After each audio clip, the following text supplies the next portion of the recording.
Welcome to Business Innovators Radio, featuring industry influencers and trendsetters sharing proven strategies to help you build a better life right now. Hello and welcome to the show. This is your host, Neil Howe, and I have another exciting interview with Rusten Hurd. Rusten is a founding partner at the law firm of Colombo Hurd, PL. He has over 17 years of legal experience and practices in the field of immigration law exclusively. As a result of his quality legal service, Mr. Hurd has been awarded an AV rating by the Martindale-Hubbell Law Directory. An AV rating is the highest such rating available to any single lawyer for skill and integrity, and the rating is reserved for attorneys designated as outstanding in their field.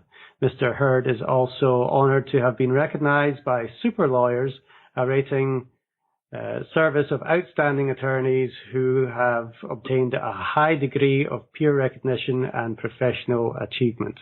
Welcome to the show, Rusten. Thank you. It's a pleasure to be here. Great. And, I want to get right into it here. Obviously, you've got a lot of experience and you have had a chance in your last 17 years to really figure out what area of immigration is best for you, which you like most. So tell me a little bit, who specifically is your client and who do you like to help the most? Sure. Well, frankly, I represent a wide variety of foreign nationals. Certainly, over the course of my career, I've represented families seeking immigration help, seeking relief from deportation. I've represented individuals who are lawful permanent residents of the United States seeking citizenship. But primarily, I represent foreign nationals seeking to live and work in the United States through investment in the United States, and entrepreneurs from abroad. That is a really great market right there. Because they have to be qualified to be able to enter the United States as an entrepreneur. Tell me about the qualifications that they need. Well, there are a variety of different visas available to foreign investors and entrepreneurs, but all foreign nationals seeking to enter the United States in this type of category must pass a background check that USCIS is going to provide, and must also provide evidence that the funds being utilized in the investment are from viable sources. They're not gained from criminal or other enterprises that are not appropriate for their use. So there is a background check that is done. Obviously, there's extensive information concerning their past history and the source of their income for the investment. Okay, so as you're dealing with these issues, what are maybe 2 or 3 problems that your clients may have that you solve for them? Sure. Well, the initial issue is the nature of the investment. There are different types of visas available depending upon the mechanism of the investment.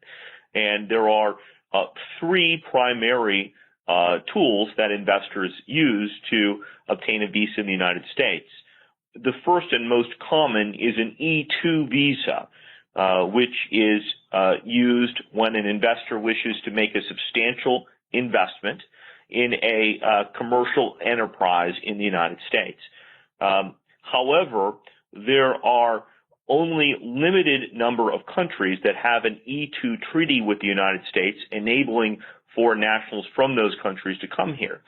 So there develops a problem if a native or national of a country that does not have a treaty wishes to make such an investment.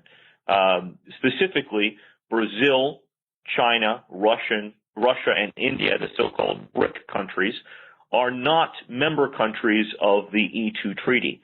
and therefore nationals of those countries who wish to invest in the United States and live and work here are not eligible to do so through the E2.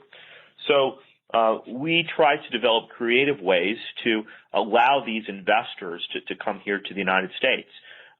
It may be that a Brazilian national, for example, has a dual citizenship with a country like Italy or Spain, both of which have such treaties, and through that dual citizenship, they can go ahead and make the investment. That's a common issue we have.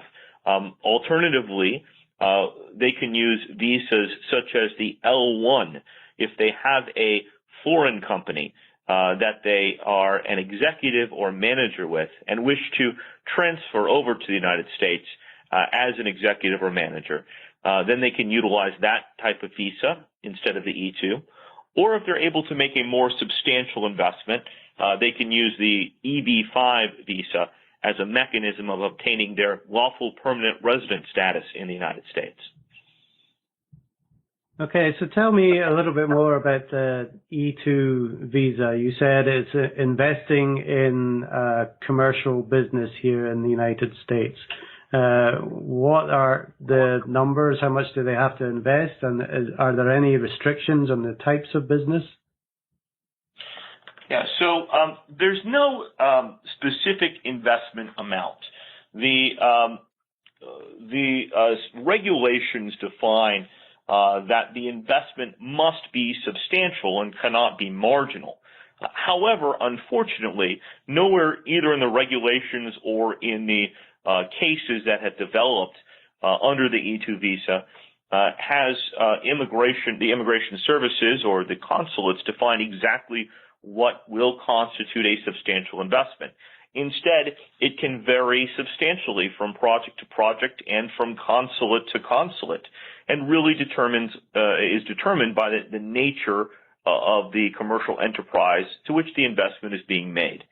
That said, typically speaking, an investment of $100,000 or more, assuming that the investor has 100% ownership of the enterprise, is generally going to be sufficient. Again, I can't state that with 100% certainty without reviewing the specific business in which the investment is going to be made. However, generally speaking, an investment at that level is likely to be sufficient. So what are, a couple of misconceptions maybe that people have about the E2 visa as far as, what they think would apply to them, but actually you have to go through and, set them straight? Well, there are several misconceptions about the E2 visa, and I'm glad you asked that because it's a very good question. The first important point is that the E2 visa is not a path to a green card. It is not a path to lawful permanent residence in the United States. The E2 is a visa that allows you to remain in the United States to live and work through your business with your family, provided your business continues to be viable. Depending upon the post, the visa is issued for a period of 5 years, and it is renewable. And from there, you can continue to remain in the United States to operate your business indefinitely with the renewals. However, there is no path directly from an E2 to get your green card. You must apply separately either through a family member petitioning for you, through an EB5, or through some other means. So that is initially one of the big misnomers that is out there in terms of a path to a green card. Another issue that we see arise relatively frequently with an E2 is when a business when a businessman wishes to change the type of business in which he's engaged, sell his current business through which he has the E2 to obtain a different business. In this type of circumstance, or whenever there is any type of substantial change, the foreign national is required to contact the consulate or USCIS if it is done locally or domestically here, and let them know of that substantial change. If they fail to advise of the change in the business, then they are placing their E2 renewal in significant jeopardy. And that's another issue that foreign nationals certainly need to be aware of, is even after obtaining the E2 visa, if the business changes, USCIS or the consulate needs to be notified of that change. Okay. Now, are there any rules in regards to hiring employees or workers for these people to come in? Do they have to hire American workers? Well, technically, there is no requirement of any specific number of employers as part of the business. However, one of the requirements of the business is that it cannot be a marginal business. In other words, the business cannot be for the purpose of merely providing a salary for the investor and their immediate family. So one of the ways to demonstrate that is to employ U.S. citizen or lawful permanent resident employees. Generally, what the regulation indicates specifically in this regard is that the entity must have a present or future capacity to make a significant economic contribution. And so in order to demonstrate this, generally speaking, my clients will have 2 to 3 employees, if possible, at the onset of the enterprise, and then potentially plans for additional employees down the road, depending upon, of course, the nature of the business. Again, there are certain circumstances where the business is able to contribute substantially to the economy through other means, but hiring U.S. citizen or lawful permanent resident employees is certainly one of the best ways to demonstrate this. Yeah, I mean, in the end, if we're letting people into the United States, there has to be a benefit to the United States from the service they provide or the jobs that they're going to provide. Let me talk about the EB5. Is it the permanent residence? Tell me a little bit about that one. That seems more of a way to buy your way into the United States.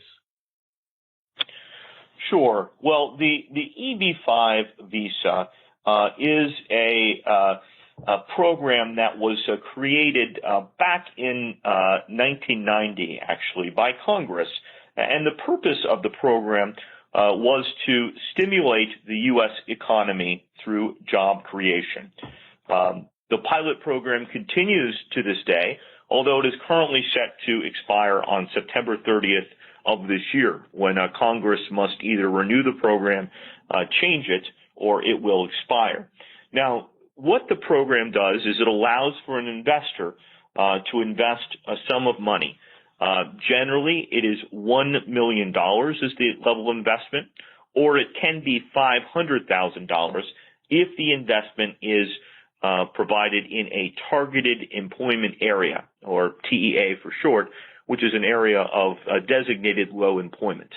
That investment then must be directly utilized to create jobs for U.S. citizens, specifically 10 jobs over a period of 2 years. So the EB5 program requires this job creation in order for the investor to obtain lawful permanent residence.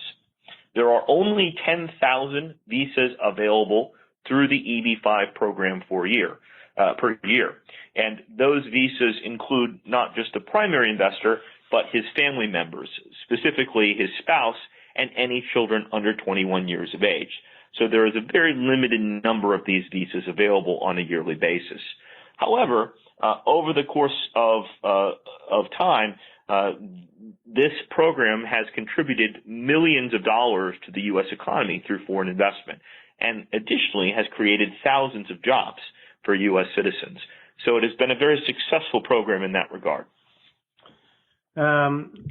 as far as the areas within the United States, are there any restrictions on the areas where people can go to get jobs? I know you're based out of Orlando, but do you service the whole United States?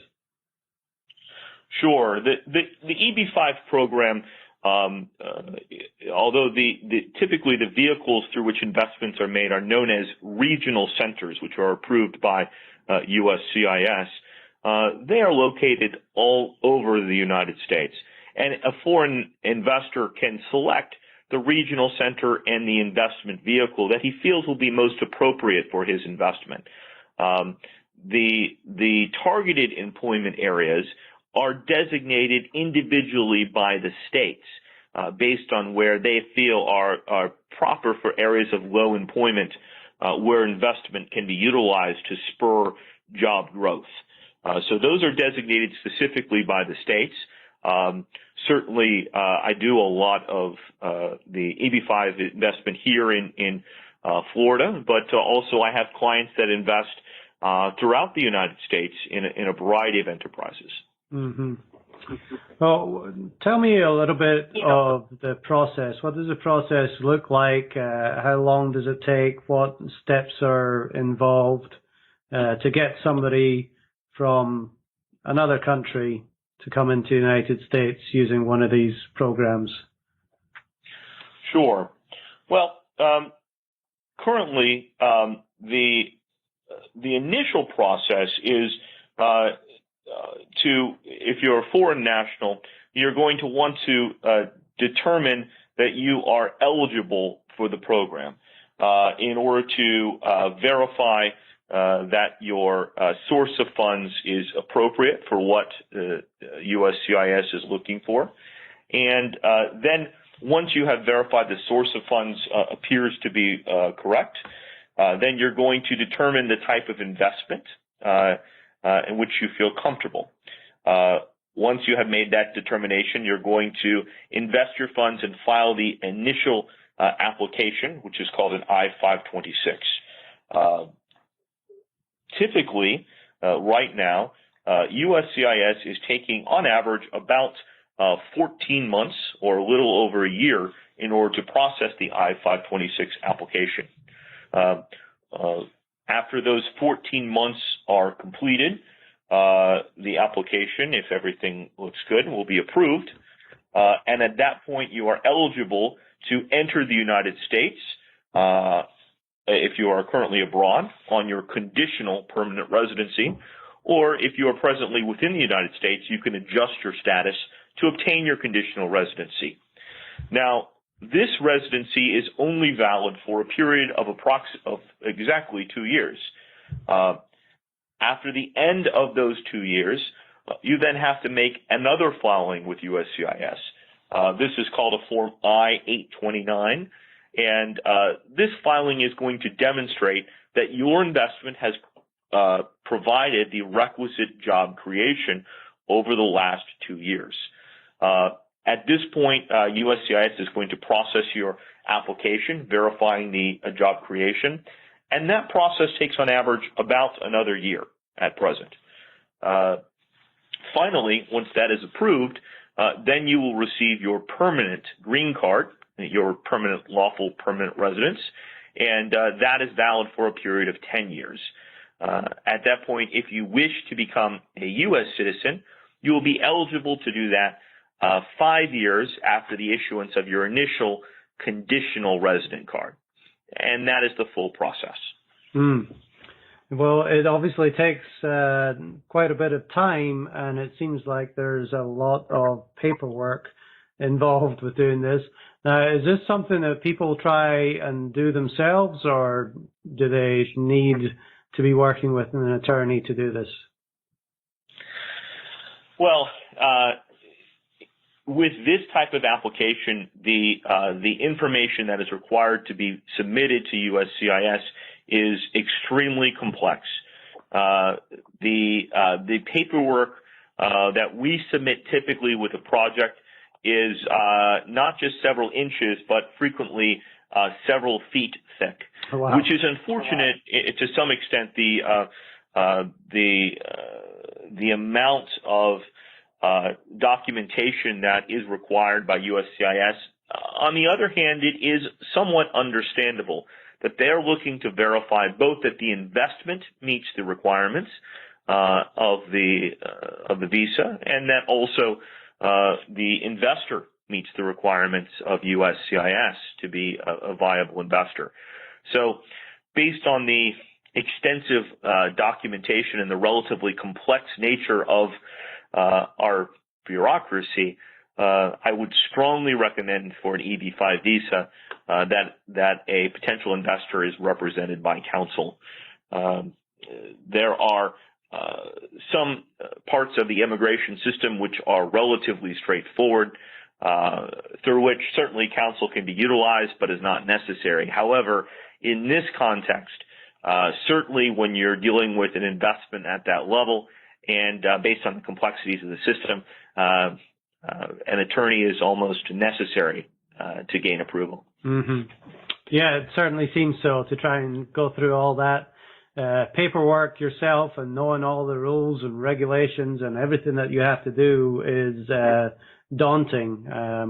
Tell me a little bit about yourself and how you got into immigration and why you felt like this was the perfect niche for you.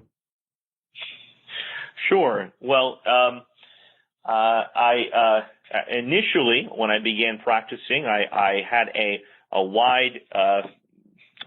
widely varied practice. I've represented a variety of different companies, individuals over the years. But what I found over time was that representing immigrants and to come to the United States to achieve the American dream is what, for me, gave me the most personal satisfaction, because I could really see how it was not only helping the foreign nationals and their families achieve what they wished, but also helping U.S. citizens, people here, develop what they wish to economically. And I think that's one of the things that we hear today in the political environment that we have, that really concerns me about a theory of loss of U.S. jobs created by immigrants. And not to get too much into the political side of it, but what I see in my practice is foreign nationals coming to the United States and creating jobs for U.S. citizens that would not be here otherwise. And for me, that is extremely personally rewarding, as I've seen that it happen directly. You need look no further than where I live here in Orlando, where we have a Major League Soccer team now by a foreign investor who has brought literally hundreds of jobs to the Central Florida area, and now is building a stadium here that is not utilizing any public funds in terms of the building of the stadium. It is done entirely through his personal contributions and contributions from other investors, creating, again, hundreds, if not thousands of jobs for U.S. citizens. And that's exactly the way our immigration system should work. And frankly, I'm proud to be able to assist both those investors and have it result in the U.S. citizens working. Mm. Now, you said that was in Orlando. I know David Beckham is building a team out and his group are building a team out in Miami as well.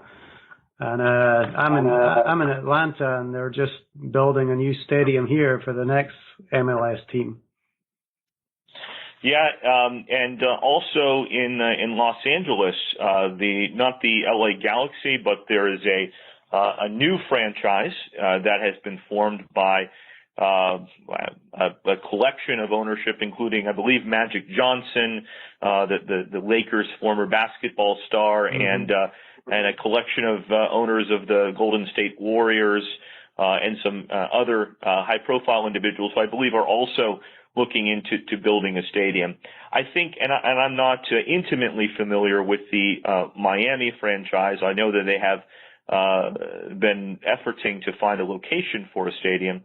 But I can tell you, because I am a bit familiar with the stadium here in Orlando, that it is unique in terms of many sports franchises in that there's no public funds involved. This is not something where taxpayer funds are subsidizing the creation of the stadium, but instead the funds are all coming from the owner, who happens to be a foreign national, a Brazilian, and or he's one of the owners, I guess the majority owner, and then also from other foreign investors that are investing their funds to build the stadium. So it's a bit unique. It's something that I know that the president and his administration has noted that in the future sports franchises should not be utilizing public funds, or should lessen the use of public funds towards the building of these type of arenas and or stadiums. And it is but at this point, generally the construction of such stadiums have relied certainly partially, if not primarily, on public funds. So it's exciting to see the stadium going up here in Orlando, and to know that it's not coming from taxpayer money. Mm-hmm. Well, that's great. Obviously, you're making a big difference getting people into the country who are willing to invest their money and stimulate the economy, whether it's nationally or locally. Give me an example of somebody that you've helped that's really come in and made a big difference in your local area. Sure. Well, there are a lot of different examples to choose from there. I have a client who's a national of Egypt, who has come to the United States, and he has made a substantial investment and created a business selling a product for homes, and the business was rather small when he took it over, but through his entrepreneurial spirit and his efforts, he has grown the business from a business that had a revenue of maybe $200,000 or $300,000 initially, to a business where the revenue in the past year was about $1.8 million. And through that expansion of the business, he's grown from having 2 or 3 employees initially to having over 18 employees currently. And all of those employees, except for himself, are U.S. citizens. And that's just a business here located, again, in the Central Florida area. And it's happened over the course of less than 2 years, which is extremely impressive. He's not unique in that regard. I have other clients with similar stories, and what it speaks to is the fact that this is not we don't have an economy here with one-sized pie where everyone has a particular size of the pie piece, but rather that when a foreign national comes here bringing funds to invest and to create jobs, he makes the pie larger for everyone to share in. Yep, and that's capitalism at work, and we're glad that you're able to make a difference for these people who are coming in to make a difference to our economy. Rusten, tell me how people can get in contact with you if they are needing your services. Sure. Well, we have our primary office located here in Orlando, Florida. We also have an office in Miami, Florida. You can reach me here in Orlando. Our phone number is 407-478-1111, or at the Miami office, where our phone number is 305-455-0590. Or, of course, you're welcome to visit our website, which is colombohurdlaw.com. It's COLOMBO Hurd, HURD, law.com. Excellent. Well, you've provided some great information there. There's 2 ways that people are really coming in with the E2 visa and the EB5 and are really making a difference to stimulate the economy. Really appreciate you coming on and giving us the information, and I appreciate your time today. Absolutely. Thank you, Neil, for having me. I appreciate it. You're welcome. If you liked what you hear, please take a moment, like and share, and we will see you the next time on the show. Thanks for listening to Business Innovators Radio. To hear all episodes featuring leading industry influencers and trendsetters, visit us online at businessinnovatorsradio.com today.